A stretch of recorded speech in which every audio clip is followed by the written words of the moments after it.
De road movie en road opéra, voyage vers l'espoir, en création mondiale au Grand Théâtre de Genève, du 28 mars au 4 avril. Le festival Voix de Fête, c'est cette semaine plongé dans la 25e édition dans un instant. On part à la découverte de la bibliothèque d'art et d'archéologie à l'occasion du Biblio Weekend tout à l'heure. L'histoire de Sissi restera à tout jamais ancrée à Genève. La petite histoire de cet événement funeste, c'est en fin d'émission. La culture à Genève, c'est culte.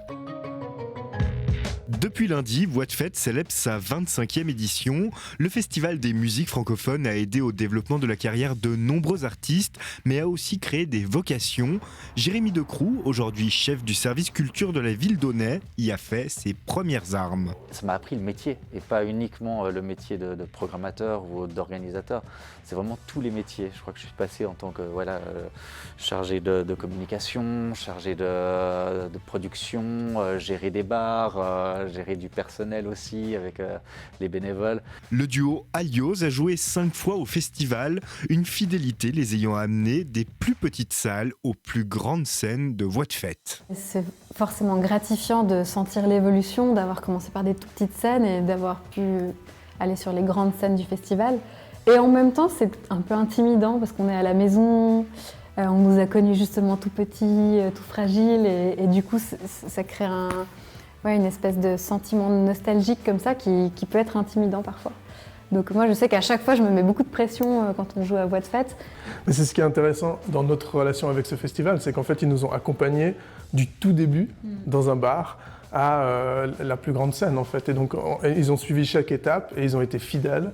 Et donc c'est une belle histoire. Une belle histoire qui poussera même Alizé à rejoindre l'équipe des bénévoles au début des années 2010. J'étais dans les loges avec les artistes, je m'occupais du bien-être des artistes et c'était assez chouette d'être de l'autre côté, de voir un peu comment ça fonctionnait. Je me souviens très bien d'avoir accueilli notamment Stromae qui était au début de son succès, qui était déjà adorable, avec qui j'ai gardé contact suite à Voix de Fête d'ailleurs aussi, donc c'était chouette.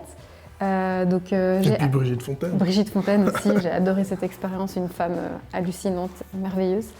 Donc voilà, c'est des beaux souvenirs et j'étais contente d'être de l'autre côté aussi. J'aime bien de temps en temps oublier mon statut d'artiste et de voir comment les autres artistes fonctionnent. Pour Claude Stettler, actif au festival depuis 2 décennies, ce quart de siècle, c'est avant tout la réussite d'un pari qui s'annonçait risqué à la création du festival. Au départ, peu de gens étaient intéressés par la francophonie. Peu de gens écoutaient, on restait sur les vieux trucs, Brel, Brassens, des choses comme ça. Et donc les jeunes avaient de la peine à venir. Et puis Roland s'est toujours battu pour ça, même s'il y a des fois, financièrement, c'était très très dur. Voix de Fête, un festival à taille humaine qui met en avant des talents de demain, à découvrir avec près de 60 concerts toute cette semaine.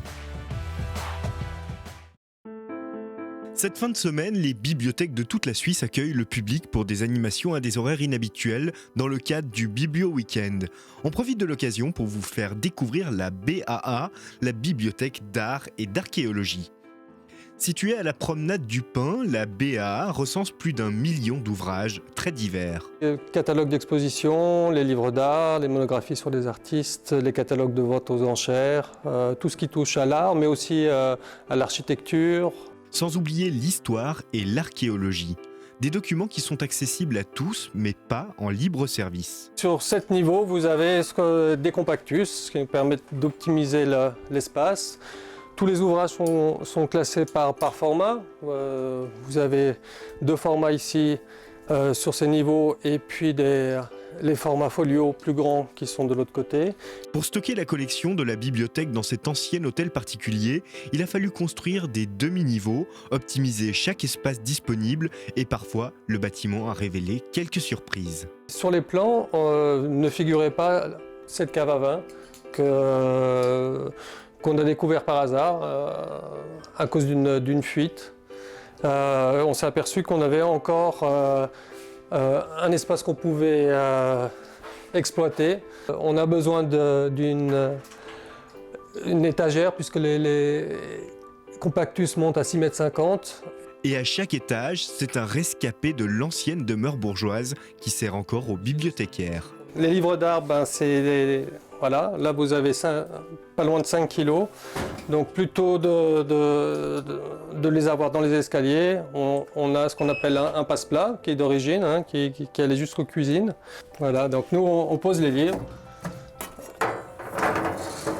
Voilà, ça prend un petit peu de temps. On choisit l'étage où on veut l'envoyer. Et puis on lâche. Il faut avoir des bonnes jambes. Hein. Voilà, tout est sécurisé. Il faut en gros 2 mois pour se retrouver dans ce labyrinthe. Pour emprunter un livre à la BAA, il faut le demander à l'avance afin qu'il soit apporté au guichet. Les lecteurs peuvent ensuite l'emporter ou le consulter dans les salles de lecture mises à disposition. Le silence, c'est un service. On a 2 salles de lecture en fait. Une qui est encore plus silencieuse où on veille à ce que les personnes fassent le moins de bruit possible. On a 40 places de travail qui sont à disposition des lecteurs.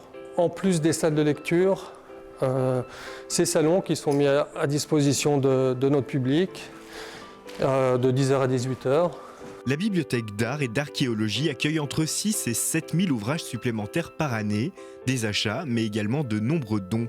Depuis sa création en 1910, la BAA a rassemblé la plus grande collection d'ouvrages d'art de Suisse.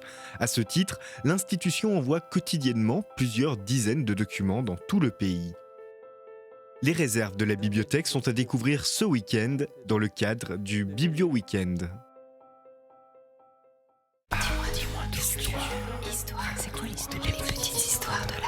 Elle s'appelait Elisabeth de Wiltesbach, mais on la connaît plus sous le nom de Sissi. Elle était duchesse de Bavière, puis impératrice d'Autriche et reine de Hongrie. Pourtant, la vie de cour n'était pas faite pour elle, elle passait donc son temps à voyager.